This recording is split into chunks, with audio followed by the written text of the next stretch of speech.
오늘 말씀은 데살로니가전서 4장 1절부터 8절까지의 말씀입니다. 그러므로 형제들아 우리가 끝으로 주 예수 안에서 너희에게 구하고 권면하노니 너희가 마땅히 어떻게 행하며 하나님을 기쁘시게 할 수 있는지를 우리에게 배웠으니 곧 너희가 행하는 바라 더욱 많이 힘쓰라.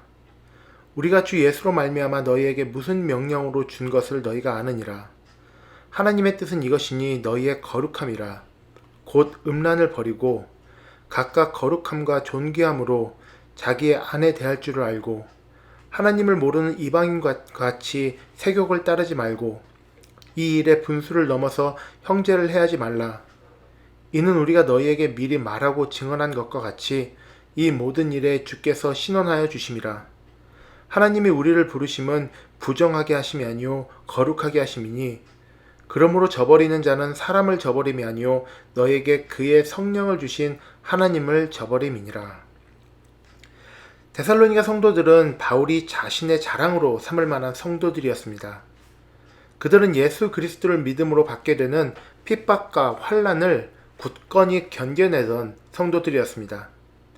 오늘 본문 1절을 보면 너희가 마땅히 이렇게 행하며 하나님을 기쁘시게 할 수 있는지를 우리에게 배웠으니 곧 너희가 행하는 바라 더욱 많이 힘쓰라 라고 말씀하십니다. 어려움 중에서도 하나님을 기쁘시게 하는 삶을 배운 대로 행하던 성도들이었습니다. 이러한 데살로니가 성도들에게 더욱 힘써 말씀을 지키며 살아가기를 바울은 권면하고 있습니다. 하지만 모든 것이 완벽할 수는 없었습니다. 충실히 믿음을 지키고자 하던 데살로니가 성도들이었지만 어느 인간이나 그러하듯 완벽한 성화를 이룰 수는 없었습니다. 그저 마지막 순간까지 최선을 다해 표대를 향해 달려나가야 할 우리 성도들입니다. 이에 바울은 오늘 본문을 통해 아직 그들에게 부족한 부분에 대하여 가르쳐서 그들을 바로 세워나가고자 하고 있습니다.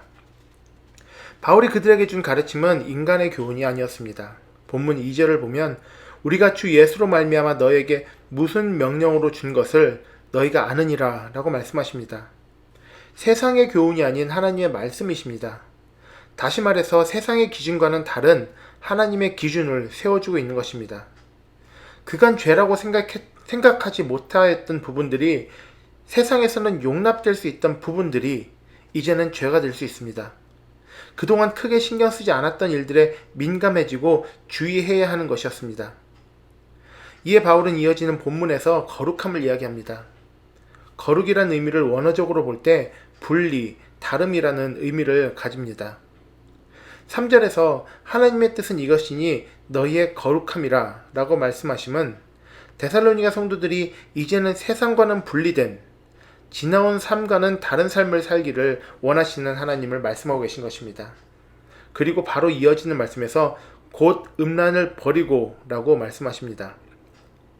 당시 데살로니가는 성적으로 타락한 도시였습니다. 육신의 정욕대로 살아가며 동성애가 망연했고 우상을 섬기던 곳에서는 성적 행위가 또 난무했습니다. 4절 말씀을 보면 각각 거룩함과 존귀함으로 자기의 아내 대할 줄 알고 라고 말씀하십니다. 하나님께서는 태초에 남자와 여자를 지으시고 하나 되어 가정을 이루게 하셨지만 창조의 원리에 어긋나게 부부관계는 쉽게 허물어지고 정욕대로 살아가고 있었습니다. 하지만 가장 큰 문제는 모두가 이렇게 살아가는 시대에서 그 누구도 이것을 죄라 여기지 않았다는 것입니다. 하지만 하나님을 아는 사람은 이제 무엇이 옳고 그른지를 분별해야 했습니다. 하나님을 아는 사람은 거룩함으로 세상과 구별되어 살아야만 했습니다. 그래서 이어지는 5절 말씀에서 하나님을 모르는 이방인과 같이 세욕을 따르지 말고 라고 말씀하십니다. 하나님을 알았다면 이제는 죄된 세상의 흐름과는 역행하여 살아가야 하는 것입니다. 그것이 어렵고 힘들고 때로는 고통스러울지라도 바른 길이기에, 맞는 길이기에, 옳은 길이기에 그렇게 살아야만 합니다. 이 말씀은 그 옛날 데살로니가 성도들에게 뿐만 아니라 우리 또한 깊이 마음에 새겨야 할 말씀입니다. 교회와 성도들은 거룩해야 합니다. 죄와 분리되어 살아야만 합니다. 죄로 얼룩져 있는 세상을 향하여 무엇이 잘못인지 무엇이 바른지를 제시해주고 세상과는 다른 모습을 보일 수 있어야 합니다. 그것이 하나님께서 기뻐하시는 우리의 모습입니다. 물론 그 길에는 고통이 따를 수밖에 없습니다. 사람들로부터 오해가 생길 수도 있습니다. 대표적으로 세상은 교회를 향해 배타적이다, 사랑이 없다, 편협하고 옹졸하다 등 비난을 퍼붓습니다. 하지만 그런 오해 속에서도 우리가 거룩해야 함은 우리는 사람들의 기쁨이 아닌, 세상의 기쁨이 아닌 하나님의 기쁨 되기를 소망하는 교회이기 때문입니다. 언젠가부터 젊은이들로부터 시작된 쿨하다라는 표현을 많이 씁니다. 단 한마디로 정리하기가 어려운 표현이지만 쉽게 말하면 무언가를 받아들임에 있어 거리낌이 없고 털털함을 이야기합니다. 무엇에든 화내거나 또 분노하지도 않고 쉽게 넘기며 받아들이는 모습입니다. 당연히 사람들은 타인에게 속이 좁고 옹졸한 사람으로 비춰지는 것을 좋아하지 않습니다. 자신이 편견을 가지고 있는 사람으로 보이는 것도, 뒤끝이 긴 사람으로 보여지는 것도 좋아하지 않습니다. 이에 대한 반향으로 그 쿨한 모습이 자랑처럼 여겨지고 있는 세상입니다. 물론 교회에 쿨함이 필요하기도 합니다. 죄인인 사람들을 품어줌에 있어서, 또 원수를 용서하고 사랑함에 있어서, 나와는 다른 타인을 용납하고 받아들임에 있어서 교회는 정말 쿨해야 합니다. 하지만 그 쿨함으로 세상을 받아들일 수는 있겠지만 하나님의 말씀이 쿨하게 무시될 수는 없습니다. 사랑으로 쿨하게 세상을 품을 수는 있겠지만 우리가 쿨하게 세상 속에 동화되어 갈 수는 없습니다. 세상은 날이 갈수록 죄로 얼룩져 가고 있습니다. 윤리의 기준이 갈수록 무너져 내리고 있습니다. 세상의 윤리가 괜찮다고 하는 수많은 죄들이 있습니다. 오히려 이제는 그 죄를 죄라고 하면 죄가 되어버리는 세상이 되어버렸습니다. 이 땅에서 거룩함을 지켜 살아가는 것이 힘들고 정말 어렵지만 우리는 끝까지 하나님의 기준을 붙잡아야 합니다. 그것이 때로는 우리에게 부당한 불이익으로 돌아오고 비난과 핍박이 이어질지라도 6절 말씀과 같이 이 모든 일에 주께서 신원하여 주실 것입니다. 우리의 모든 억울함을 해결하시고 우리의 눈물의 기도를 통해 하나님께서는 승리하실 것입니다. 이 모든 일들을 위해 하나님께서는 우리를 부르셨습니다. 7절 말씀에서 하나님의 우리를 부르심은 부정하게 하심이 아니요 거룩하게 하심이니 라고 말씀하십니다. 그리고 이어지는 말씀에서 그러므로 저버리는 자는 사람을 저버림이 아니요 너에게 그의 심령을 주신 하나님을 저버림이니라 라고 말씀하십니다. 하나님께서 주신 말씀입니다. 세상의 기준에 서시겠습니까? 하나님의 기준에 서시겠습니까? 말씀대로 사람을 저버리시겠습니까? 아니면 하나님을 저버리시겠습니까? 그 갈림길에 섰다면 당연히 하나님께로 우리는 서야 합니다. 혼탁해진 세상에 거룩해지라고 우리를 부르셨습니다.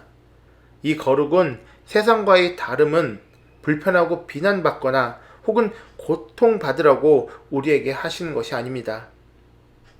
흔들리지 않는 하나님의 기준을 붙잡고 있는 우리를 통해 점점 무너져가고 있는 세상을 바로 세우실 것입니다.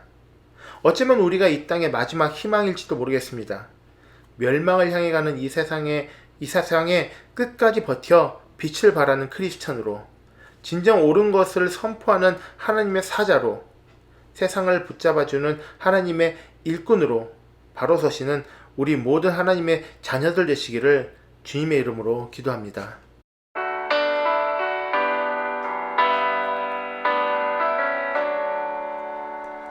예수를 나의 구주 삼고 성령과 피로써 거듭나니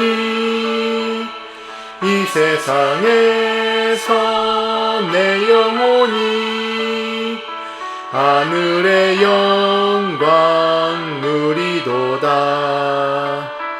이것이 나의 간증이요 이것이 나의 찬송일세. 나 사는 동안 끊임없이 구주를 찬송하리로다. 온전히 주께 맡긴 내 영 사랑의 음성을 듣는 중에 천사들 왕래하며 하는 것과 하늘의 영광 보리로다.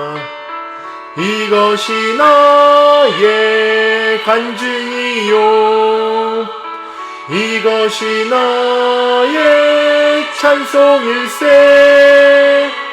나 사는 동안 끊임없이 그 주를 찬송하리로다. 하나님 감사합니다. 우리를 거룩하라 불러주신 하나님께 감사드립니다. 세상은 갈수록 혼탁해져 가고 있습니다. 옳은 것을 옳다고 틀린 것을 틀리다고 말하는 것이 잘못된 세상이 되어가고 있습니다.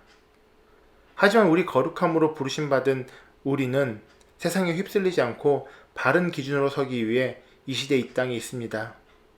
고되고 어려운 일입니다. 하지만 주님께서 맡기신 일이며 이를 통해 주께서 회복시킬 세상을 기다릴 때 그 무엇 하나 우리의 수고가 헛되지 않습니다. 오늘도 말씀으로 굳건히 서게 하시고 이 땅에서 빛과 소금으로 그 빛을, 그 맛을 잃지 않고 주님을 온전히 드러내는 우리 되게 하시옵소서. 예수 그리스도 이름으로 기도드립니다. 아멘.